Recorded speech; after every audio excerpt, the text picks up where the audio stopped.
טוב, אז בואו נעבור לתרגילים אחד-אחד. נתחיל דווקא עם תרגיל 3. ואני אראה לכם תכף שאין לנו מונוטוניות כאן, אין מונוטוניות בכלל. אני אראה את זה כמו שהראינו קודם על המקרה שלא היה מונוטוניות. בואו למשל ניקח את הסל 1 ו-5. מה התועלת יוצאת? טוב, x2 לא מופיע כאן, אבל אם אני אציב פה 1, אז 1 פחות 4. סליחה, 1 פחות 5 זה 4, בריבוע זה 16. ואז אנחנו מקבלים 16.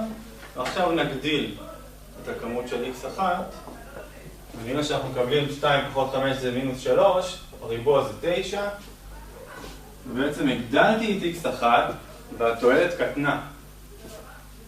ולכן אין לנו מונוטוניות בכלל.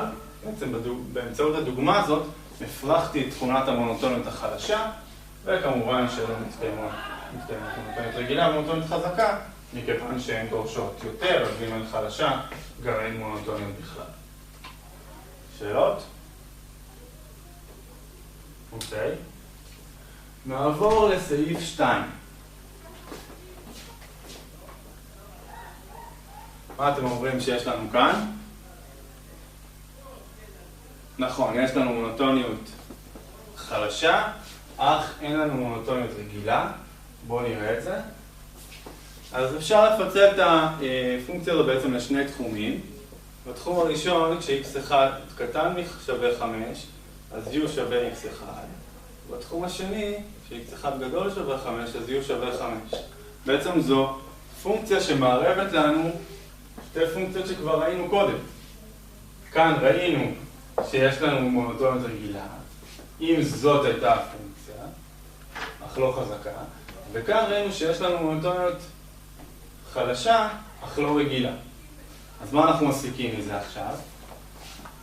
אנחנו מסיקים שיש מונוטוניות חלשה,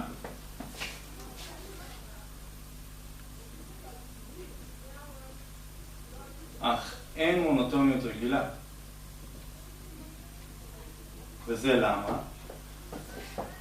מכיוון שכדי שתתקיים מונוטוניות רגילה זה צריך להתקיים בכל התחום של הפונקציה. ולנו יש כאן תחום שזה לא מתקיים. נכון? למשל אם ניקח את הסל 1 ו-5 נקבל 5, ואם עכשיו נגדיל את הכמות של שני המוצרים ל-2 ו-6, שוב נקבל 5. אוקיי, הגדלתי את שני המוצרים והתועלת לא גדלה. אז לפי המשפט שראינו כאן, לא מתקיימת מונוטוניות רגילה. אוקיי?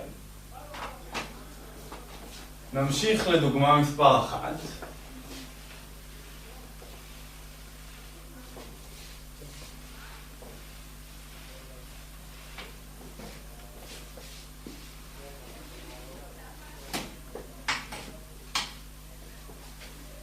כן, אני הולך לפי הסדר. עכשיו תהיה לנו מונוטוניות רגילה,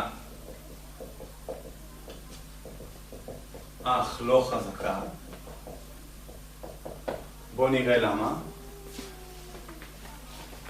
קודם כל, אפשר לפצל את הפונקציה לשני תחומים כמו שעשינו קודם, אבל אפשר גם רגע לחשוב אינטואיטיבית, לפני שמפצלים. כדי שתתקיים מונוטוניות רגילה, אני צריך שכשאני מגדיל את שני המוצרים, כל המוצרים, את שני המוצרים, אז התועלת גדלה. עכשיו, התועלת כאן לוקחת תמיד את המינימלי מבין שניהם. אם אני מגדיל את שני המוצרים, מה אני עושה? אני בהכרח מגדיל גם את המינימלי, אוקיי? ואז בוודאות התועלת גדלה. ולכן מתקיימת מונוטוניות רגילה, כי תמיד שמגדילים את שני המוצרים, אז התועלת גדלה. כמובן שאין לי כאן מונוטוניות חזקה, כי כאשר אני מגדיל את המוצר הגדול יותר, למשל כאן, אם אני מגדיל את 5, אז בעצם אני אקבל מינימום בין 3 ל-6 למשל, וזה עדיין יהיה 3. זאת אומרת שמוצר x2 כאן הוא לא מוצר טוב בתחום הזה, בנקודה הזאת. ולכן אין לי מונוטוניות חזקה, אך יש לי רגילה. כמובן שאפשר לראות את זה גם על ידי הפיצול של הפונקציה לשני תחומים. אם אנחנו מפצלים את זה, אז כאשר x1 קטן מ-x2 הוא שווה x1, וכאשר x1 גדול שווה ל-x2 הוא שווה ל-x2. ראינו כבר את המקרה הזה, וראינו שכאן יש מונוטוניות רגילה, אך לא חזקה, וזוהי אכן המסקנה. לסיכום התרגיל נעשה את הסעיף האחרון, סעיף 4, שעוד לא עשינו, וכמובן שכאן תהיה לנו מונוטוניות חזקה. קל לראות שמוצר אחד הוא מוצר ממש טוב, צריך לתקן פה את x2, וכאשר מגדילים אותו אז התועלת גדלה, אבל גם מוצר 2, אולי זה טיפה יותר מבלבל, אבל כאשר מגדילים את x2, כל השבר הזה קטן, אבל בגלל המינוס, כל זה גדל, וגם x2 הוא בעצם מוצר טוב, ולכן כל המוצרים טובים, מכיוון שכל המוצרים טובים. יש שאלות לגבי הנושא הזה של מונוטוניות? לא. בסדר, אתם תראו בבית, יהיה לכם כמה שאלות על זה, ואתם תרגלו את זה, ותטמיעו.